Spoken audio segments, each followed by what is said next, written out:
Alright, what is going on, guys? Today we're going to learn how to make the intro sequence you just saw. I'll leave the full edit for this video at the end of this video here. This is for Arc'teryx Chicago. It was just a quick Instagram reel I made for an event that they had.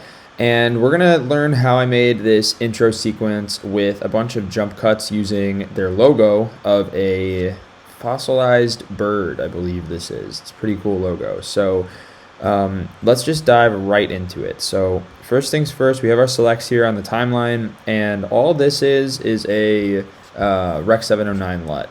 And just as a disclaimer, we're going to make this again. I've already made the video, of course, so I'm going to be remaking the intro for you, so it might be slightly different. So let's just see if we can make it as close as possible. So first things first, we have a gimbal shot of me simply backing up from the logo on the outside of their store. My idea when I was making this video was to back it up and then fling it back in to sort of kickstart the sequence of all the jump cuts of the logo. So let's do that. For starters, I want our logo to appear, and what we're going to do for that is use a luma key effect to sort of fade the background in after the logo is already there on the screen. So first things first, I'm going to just slow this beginning part down. I wouldn't necessarily recommend doing this for most clips not shot in slow motion, but here we're going to make an exception. Just to blend this a bit better, we're going to go select just this portion of our clip, go into here, over to video quality and select optical flow. And what this is going to do is smooth out this 34% speed clip, even though we haven't shot it in a slow motion frame rate. Okay, this looks pretty good. It doesn't look very jittery, and this is going to give us some time to fade in our logo. Next, we're going to speed up this fling back, and we'll end the speed up right there. Okay, now that we have our clip sped to where we want it, now we're just going to copy and paste this. Make a compound clip because it won't let you reverse it unless you make a compound clip in this scenario. And we're going to reverse it. And when you do this, you're going to have a beginning and ending frame that are the same, so we'll chop off one frame. Then we will simply speed this up to our liking. And once it starts to stop, we will chop the ending off, and this is where our jump cut sequence is going to start. Now let's bring in our logo. So we're gonna search for luma key effect, drag this onto here. Now we're gonna automate this effect to make sure our logo starts on the screen and then the background comes in smoothly. And this won't always work. It just depends on the lighting in your shot and the contrast, where the highlights and darks are. For this, it worked super nicely. This actually just looks like a PNG of their logo now, even though this is just the wall of the store. So we're at the beginning of our clip. We'll make a keyframe, and then we will go to where we want the wall to be completely faded in before I start to move back.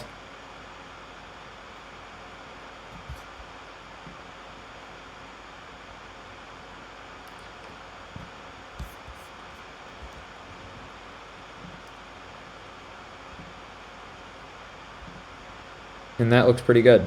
Now, since this is a vertical video as to be used as an Instagram reel, we are going to have to put something on the top and bottom here since we didn't shoot vertically. So all I'm going to do here is create a compound clip with this entire thing,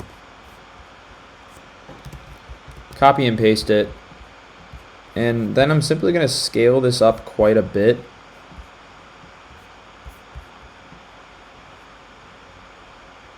Because really what I want is just this part of the wall to be visible on the top and bottom.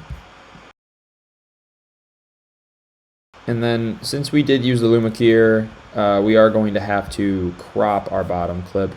That looks pretty good. So now, since we've done this to one clip, we can now compound clip this again. So now any effects that are applied are being applied to the full compound clip, not just the cropped portion of it. And now we can simply copy and paste this, drag it back below. We'll put it below both of them just so we stay organized here. And we'll flip this one as well and go with vertical. So now you have your intro looking pretty good. Now let's get our jump cuts going. So I have our selects over here, they're slowed to the proper frame rates, but that actually doesn't even matter for this case because all we're actually going to do is use freeze frames. So what I'm going to do is find a point where the logo is very visible in all of these shots, and then simply click Option F to create a freeze frame. And once I've created the freeze frame, I'm going to just delete the clip to make sure I stay organized.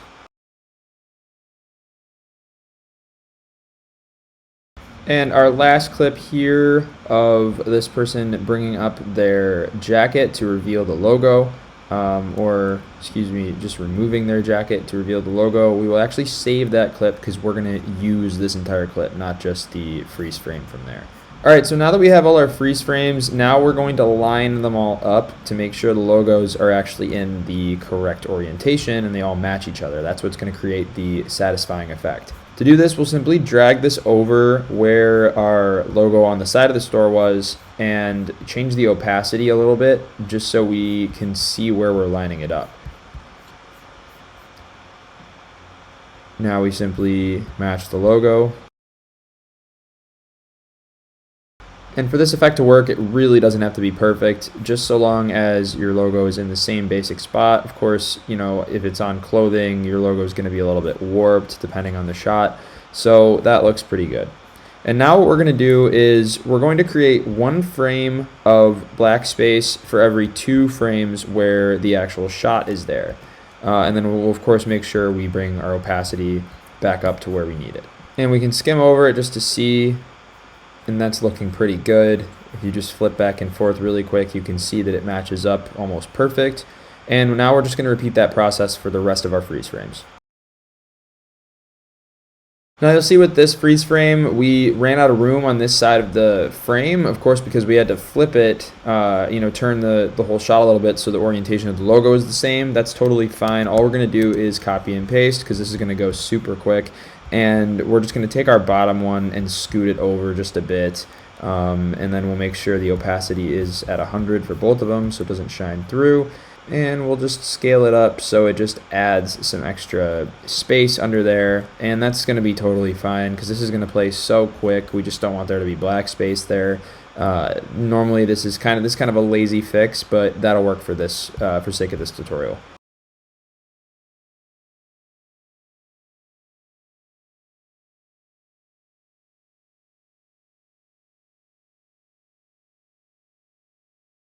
Okay, now that we have all our freeze frames in order, now we're going to do our final shot, and she's going to lift up this jacket instead of pull it down. So let's just reverse this clip. And we will start it at the point right when the jacket's about to go over the logo. Put it 1 frame away. Same thing, we're gonna go in and match to make sure our logo matches up with where it was before. Now notice on this example, lots of these shots I've had to add a background to since you can see where it's being cut off as we've already discussed. So I think it would actually be helpful here, especially for this last shot, to just zoom the entire thing in. And so to do that, we'll get an adjustment layer.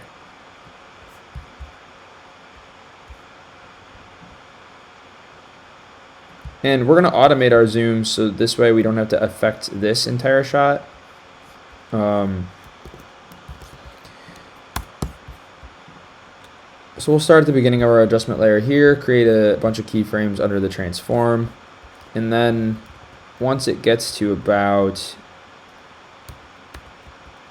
let's say, the end of this clip, we will have it zoomed in quite a bit.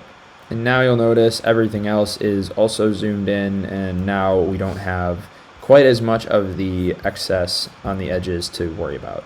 And then what we'll do is we're going to add another adjustment layer here, create some keyframes at the beginning of our clip, go to the end, scale it in, and just rotate it back to the right orientation. Coming right along.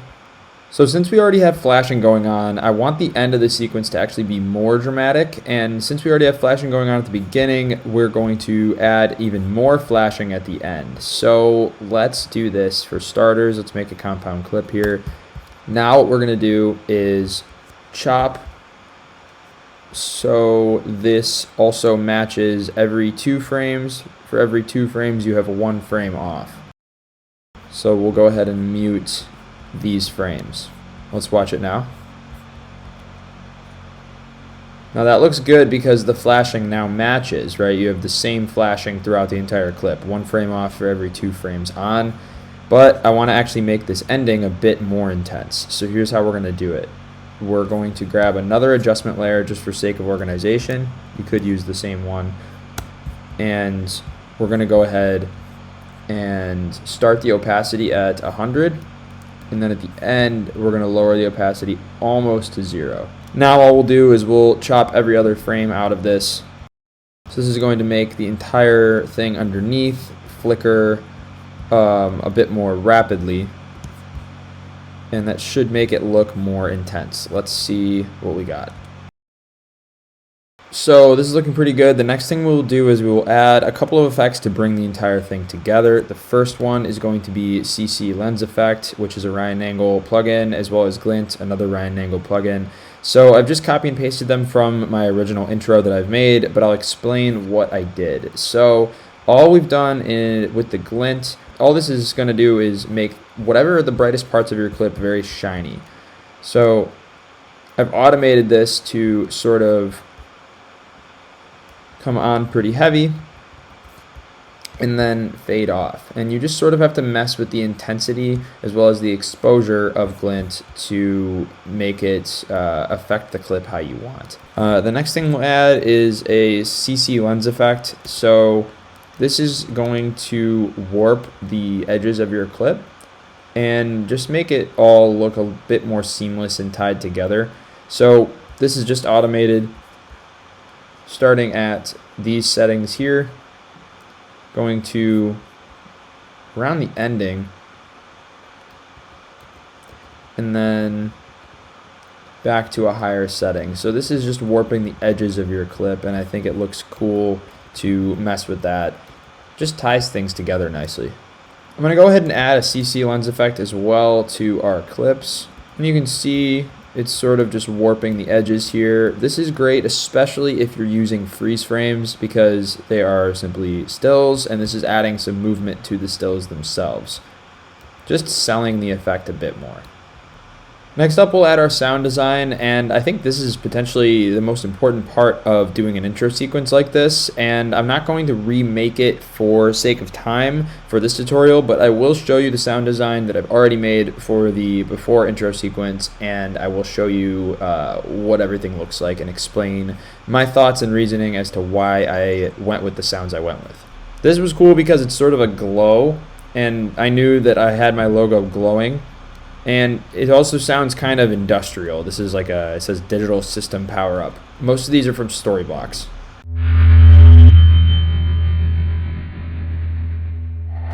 And this also functions as just a bass noise. It's a low end effect, and a lot of times you want just like some kind of like a bass noise that's just going to be playing the entire time. Next up, we have this monitor turn on. This is another thing I think I added to simply make the glow more believable.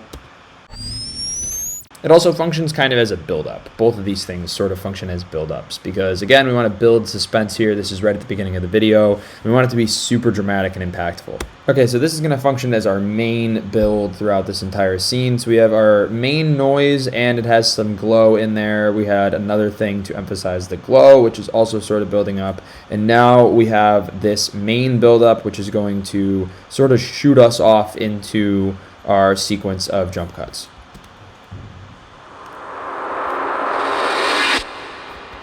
You can really tell that that's a good noise just because it just feels right there when you just listen to it by itself.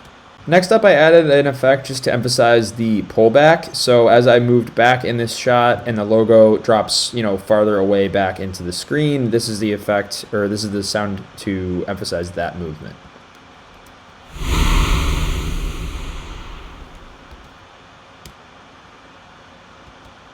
So it's sort of like every movement gets its own sound, but not always. This is why this is very hard to teach and it's very abstract in my opinion. Next, we have another whoosh just to sort of propel us into our jump cut sequence. This one adds to the other one nicely since this one's a higher end sound effect, whereas this other one we already covered was sort of a lower end. Let's hear them both at the same time. So you can nicely hear both of them. Okay, so this is sort of a chopper effect. A chopper is typically the term to describe a noise that has chops in it as it sounds. So this is going to emphasize all of the cuts that we have, and it also builds up. You know, it starts slower and it ends up being faster. So this works really nicely.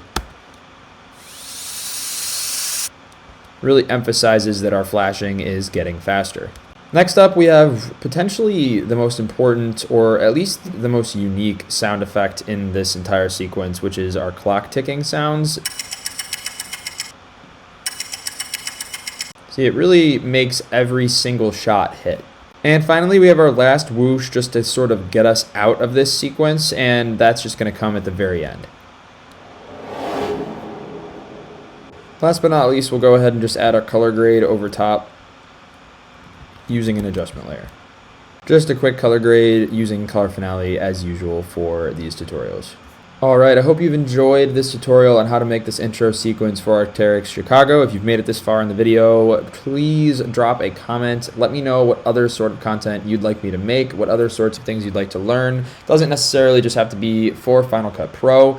And please like this video for the algorithm, of course, and also consider subscribing to my channel if you would enjoy more tutorials and more content like this one. Thanks again for watching, and as always, I'll see you guys in the next video.